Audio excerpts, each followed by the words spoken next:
축구팬 여러분 안녕하십니까? 드디어 다시 축구의 시간이 찾아왔습니다. 2025 K리그 1 1라운드가 곧 시작이 되는데요. 과연 어떤 경기들이 있을지 지금부터 프리뷰 시작해 보도록 하겠습니다. 자, 우선 현재 K리그 순위를 좀 보여드리는데요. 사실 의미가 없죠. 지금 한 경기도 안 치른 상태이기 때문에 그냥 지난해 순위 그대로 놔뒀다고 생각해 주시면 되겠고요. 앞으로 계속해서 이 화면을 보시게 될 건데 이 순위가 어떻게 해서 바뀌는지 계속해서 함께 또 지켜보면 재밌지 않을까 생각됩니다. 자, 2025 K리그 1 1라운드 경기 목록은 보시는 것과 같습니다. 지금부터 한 경기씩 다뤄보도록 하겠습니다. 자, 첫 번째 경기는 2월 15일 토요일 1시에 포항 스틸야드에서 벌어지는 포항 스틸러스와 대전 하나 시티즌의 K리그 1 개막전입니다. 자, 우선 홈팀 포항 스틸러스부터 체크해 보도록 하겠습니다. 순위는 넘어가고요. 보면 아시아 챔피언스리그 엘리트 지난 7차전이 꽤 쉽지 않았습니다. 가와사키 프론탈레와의 경기였는데요. 어느 정도는 초반에 대등한 경기를 이어갔지만 아스프로 선수가 경고 누적 퇴장을 당하면서 경기의 기세가 아예 기울어 버렸고 홈 경기였음에도 불구하고 4대0 패배를 만들어내고 말았습니다. 물론 거의 사실상 16강 진출에 조금은 가까워져 있는 포항이기 때문에 이 경기에서 졌다고 무조건 16강 탈락은 아니지만 이 경기를 보면서 이제 좀 아쉬운 점이 많았다는 걸 확인을 할 수 있었는데요. 이것은 좋은 걸 수도 있고 나쁜 걸 수도 있습니다. 시즌에 데뷔하는 상황에서는 이걸 좋게 만들어야 되는 게 박태환 감독의 역할로 보이고요. 두 번째 포인트는 포항이 대전을 상대로 강하다는 사실입니다. 포항은 역대 전적 13승 10무 4패로 대전의 극강의 모습을 보여주고 있는데요. 지난해에도 2승 1무를 보여줬던 만큼 대전을 상대로 한 개막전에 충분히 자신감을 갖고 나서지 않을까 생각됩니다. 경기 및 출전 선수의 부상은 해당이 없고요. 20세 이하 대표팀 사출은 홍성민 선수와 이창호 선수가 나가 있는 포항 스틸러스입니다. 자, 다음은 대전 하나 시티즌입니다. 원정을 떠나는 대전 하나 시티즌의 포인트 첫 번째는 공격적인 겨울 이적 시장입니다. 주민규, 정재희, 하창래 등 높은 클래스의 선수들을 다수 영입했고요. 빈 포지션에 선수들이 다수 들어왔다는 걸 생각해 보면 겨울 이적 시장은 꽤 성공적이었다고 충분히 얘기를 할 수 있는 그런 겨울 이적 시장이 아니었나 생각됩니다. 이런 대전의 포항을 상대로 조금 더 올해 자신감을 가질 수 있는 이유는 주민규라는 선수의 존재인데요. K리그 1만 기준으로 한다면 21경기 동안 포항을 상대로 11골 1개의 도움을 기록했습니다. 대전의 포항 포비아를 깰 수 있는 선수로 주민규 선수는 주목되고 있고 황선홍 감독이 주민규 선수를 밀어주고 있는 만큼 주민규 선수의 선발 출전이 예상되는 상황에서 주민규가 대전에서도 포항을 상대로 좋은 모습 보여줄 수 있을지는 한번 지켜봐야 될 걸로 보이고요. 경기 및 출전 선수 보면 김문환, 김준범, 하창래 선수가 현재 부상인 상황이고 김민수 선수와 윤도용 선수가 20세 이하 대표팀에 차출돼 있는 상황입니다. 자, 예상 라인업 보시는 바와 같습니다. 각 포지션별로 선수들 사진 보면 어떤 선수들인지 다 아실 거기 때문에 굳이 짚고 넘어가진 않고요. 포항, 대전 모두 4-2-3-1 내지는 넓게 봤을 땐 4-4-2 정도의 라인업으로 나설 것으로 예상됩니다. 자, 포항과 대전의 키플레이어를 마지막으로 살펴보겠습니다. 키는 역시 서로의 강한 스코어러입니다. 이호재 선수는 대전을 상대로 한 골과 2개의 도움을 기록하면서 3개의 공격 포인트를 기록하고 있고요. 주민기 선수는 앞에서 언급드렸다시피 포항에 상당히 강합니다. 코리아컵까지 포함하면 포항을 상대로 12골과 1개의 도움을 기록했던 주민규인데 이 이호재와 주민규 두 원톱 스트라이커가 어떤 모습을 보여주는지에 따라서 이번 경기의 향방이 갈릴 수 있다고 예상을 할 수 있겠습니다. 자, 다음 경기는 2월 15일 토요일 15시 30분 제주 월드컵 경기장에서 벌어지는 제주 SK와 FC 서울의 경기입니다. 자, 우선 홈팀 제주 SKFC입니다. 제주 SK는 첫 번째 포인트로 이적 시장이 거의 현상 유지였다는 걸 짚을 수 있겠는데요. 제주의 경우 아주 큰 손실도 없지만 그만큼 아주 큰 이익도 없는 상황입니다. 나간 선수 대비 들어온 선수 장민규 선수도 있고요. 박동진, 오재영 이런 좋은 선수들이 있지만 사실상 현상 유지에 가깝다고 볼 수밖에 없는 제주의 겨울 이적 시장이었고요. 그렇기 때문에 이 현상 유지가 시즌에 어떤 결과를 가지고 올지는 한번 뚜껑을 열어봐야 알 수 있지 않을까 싶습니다.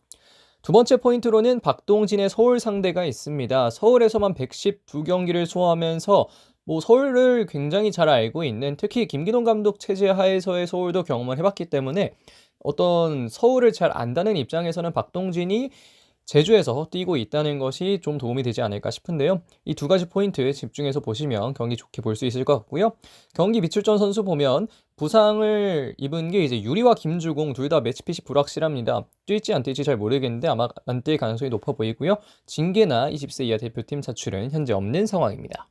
자, 다음은 원정을 떠나오는 FC서울입니다. FC서울의 첫 번째 포인트는 역시 가장 유력한 우승 후보라는 점입니다.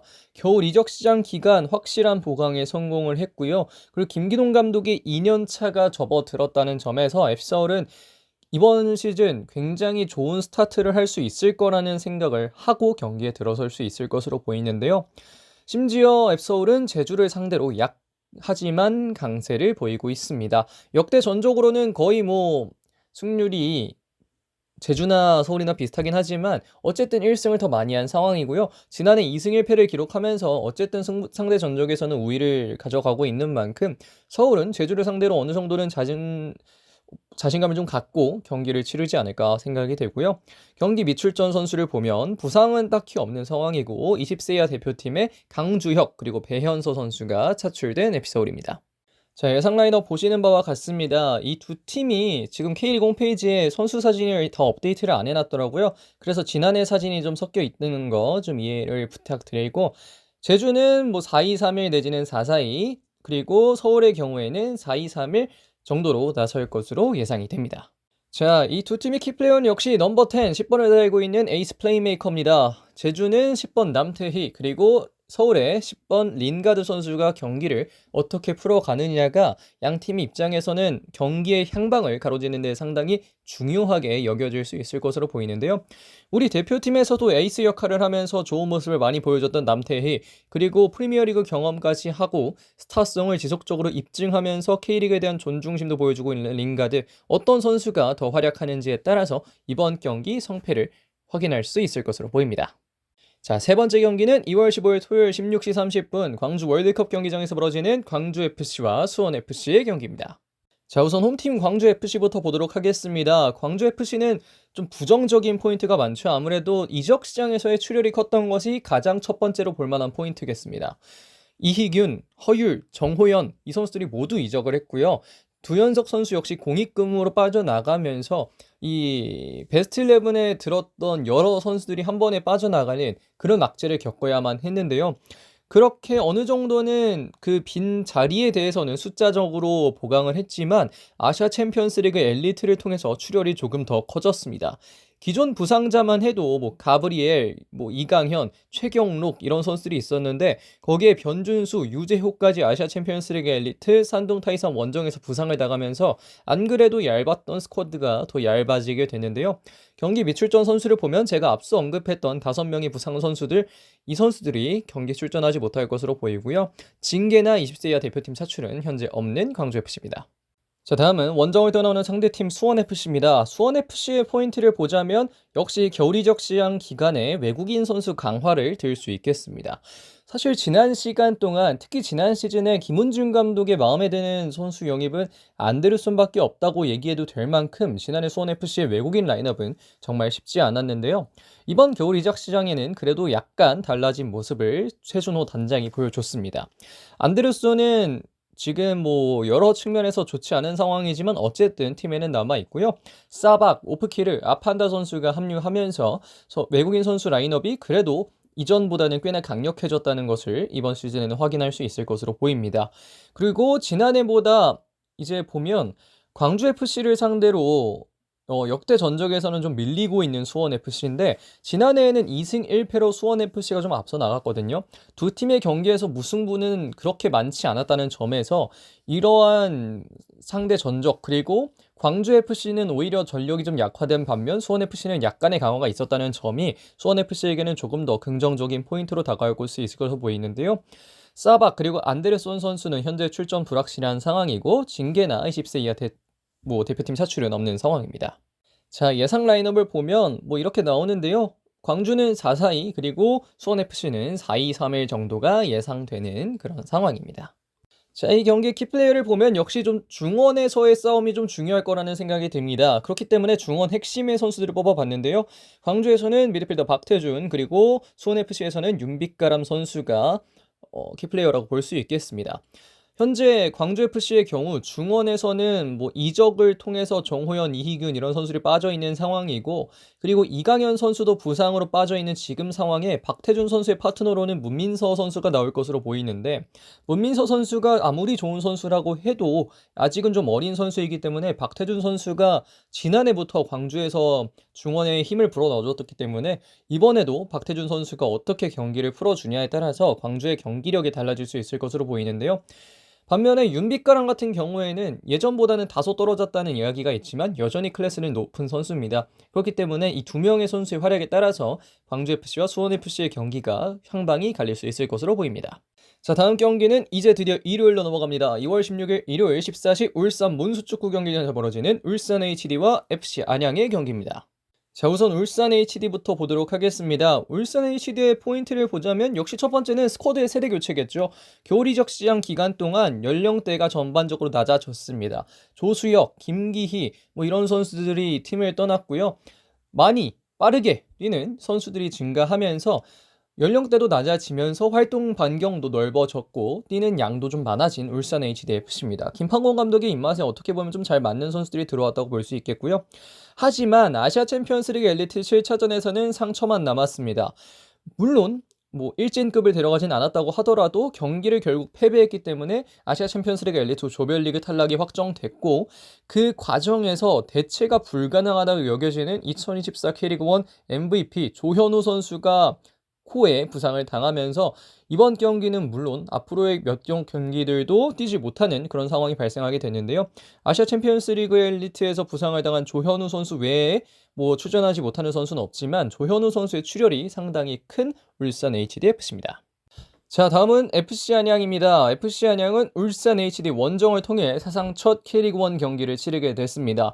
지난해 우여곡절 끝에 K리그2 우승을 하면서 올해 창단 처음으로 K리그1 경험을 하게 되는데요. 결과와는 무관하게 이 경기는 FC 안양의 역사로 남을 것으로 보입니다. 이 역사 속에서 FC 안양은 지금은 무죄 베일 속에 쌓여 있는 상태라고 할 수 있겠는데요. 물론 무죄 베일이 이 상황에 적합한 단어는 아니지만 어쨌든 무죄 베일 속에 들어가 있는 FC 안양입니다. 스쿼드는 동일하지만 포지셔닝은 좀 다른데요. 울산에게는 혼란을 충분히 줄 수 있을 것으로 보이고, 특히 승격팀이 가질 수 있는 최고의 어드밴티지는 지난 기간 상대팀이 본인의 팀을 경험하지 못했다는 것에 있기 때문에 FC 안양은 이 지점을 잘 노려야 될 것으로 보입니다. 특히 지금부터 백스리냐 백포냐 이야기가 많이 나올 만큼 FC 안양이 어떤 포메이션을 들고 나올지는 예상을 할 수 없는 상황이기 때문에 경기 초반에 이 지점을 잘 노려야 될 것으로 보이고요. 경기에 출전하지 못하는 선수가 딱히 없는 만큼 FC 안양은 좋은 전력으로 울산 원정을 떠나 첫 번째 K리그1 경기를 치를 수 있게 됐습니다. 자, 예상 라인업은 다음과 같습니다. 울산은 4-3-3 그리고 FC 안양은 4-2-3-1 정도 예상되는데요. 다만 이 라인업 바뀔 수 있다는 것 모두가 알고 계실 거라고 생각합니다. 이 점 이야기하기 위해 키플레이어로 넘어가 보도록 하겠습니다.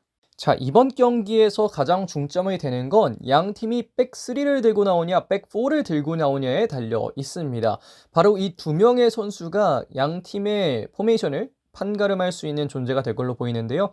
센터백과 수비형 미드필더를 모두 소화할 수 있는 정우영, 그리고 역시 센터백과 수비형 미드필더 모두 소화 가능한 리영직 선수의 존재가 그 지점입니다.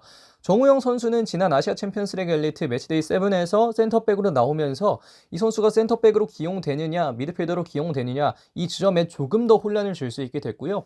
리영직 선수 역시 뭐 지난해 센터백도 가능하고 그리고 수비형 미드필더도 가능하다는 걸 계속해서 보여줘 왔기 때문에 정우영 시프트 그리고 리영직 시프트가 이번 경기 어떻게 작용하느냐, 그리고 이 두 선수가 어떻게 활약하느냐에 따라서 이번 경기의 흐름이 달라질 수 있을 것으로 보입니다. 자, 다음은 2월 16일 일요일 16시 30분 전주 월드컵 경기장에서 벌어지는 전북 현대모터스와 김천상무 FC의 경기입니다. 자, 홈팀 전북 현대모터스부터 보도록 하겠습니다. 첫 번째 포인트는 포이엣 감독의 홈 데뷔전입니다. 뭐 K리그 1 기준으로 보나 뭐 다른 아시아 리그 기준으로 보나 거스 포이엣 감독은 빅네임이라고 할 수밖에 없는데요. 과연 이 남자 K리그 1에서는 어떨지 이번 경기에서 확인할 수 있을 걸로 보이는데요. 두 번째 포인트로 이어가면 역시 거스 포이엣 감독의 전북 현대모터스는 뭐 기대되는 점도 있지만 우려되는 점도 많았습니다. 뭐 시즌 전부터 기대점, 우려점 여러 이야기가 많은 창구를 통해서 나왔는데 포트FC를 상대로 4대0 승리에 성공하면서 첫 번째 경기부터 어느 정도는 증명을 하고 시작하는 거스포획 감독의 전북현대인데 좋은 모습으로 시즌을 시작하는 만큼 전북현대에 대한 기대감은 점점 더 높아지지 않을까 하는 생각이 드는데요.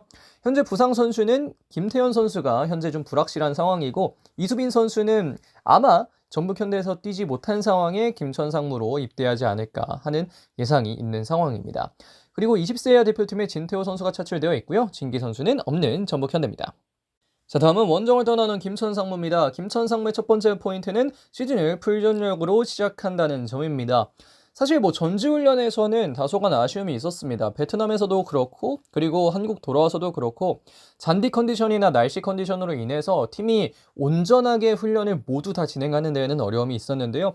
그래도 큰 부상자 없이 시즌을 시작한다는 점에서 정종용 감독은 안도의 한숨을 내쉬고 싶지 않을까 생각이 되는데 사실 김천은 지난해 전북현대를 상대로 상대 전적에서 우위를 가지고 있습니다. 2승 1무로 앞서 있기 때문에 김천은 그래도 지난해 좀 흔들리는 전북을 상대로 승점을 잘 가져왔다고 할 수 있겠는데 다만 원정에서 승리한 기록이 없다는 거 김천 상무는 이 지점을 좀 생각을 하고 또 들어가야 되지 않을까 싶고요.